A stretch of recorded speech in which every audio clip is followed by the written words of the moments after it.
Kerala Congress democratic party ജില്ലാ കമ്മിറ്റിയുടെ നേതൃത്വത്തിൽ അയ്യങ്കാളിയുടെ 161ാമത് ജന്മദിനാചരണം നടത്തി. പാർട്ടി ചെയർമാൻ സജി മഞ്ഞക്കടമ്പിൽ ഉദ്ഘാടനം ചെയ്തു.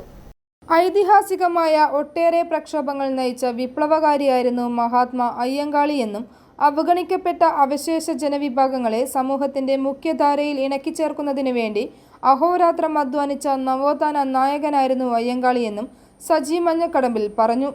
കേരള കോൺഗ്രസ് ഡെമോക്രാറ്റിക് കോട്ടയം ജില്ലാ പ്രസിഡന്റ് ഗണേഷ് ഏറ്റുമാനൂർ അധ്യക്ഷത വഹിച്ചു. സംസ്ഥാന vice chairman professor Baluji Vellikkara, സംസ്ഥാന general secretary Prasad Urulikunnam, Rajesh Oommenkoshy, Dalit front സംസ്ഥാന കോർഡിനേറ്റർ ബിജു കണിയമല, ജില്ലാ ഭാരവാഹികളായ Santhosh Mookkilikkattu, V K Santhosh Vallamkuzhiyil, Tomy, Siby Pandyamakkal, Binu A P Elavanal Thodukayil, K M Kurian Kannamkulam, Sabu Kallacheril, Saji Joseph, Arya Gopal, Akhil Illikkal, Thomas Palathunkal, Bins Joseph, Joy Sebastian, Maneesh Chandran, C M Jacob, K Raghavan, Sunny Chavaranaanikkal എന്നിവർ പ്രസംഗിച്ചു. ഐ4 ന്യൂസ്, ഏറ്റുമാനൂർ.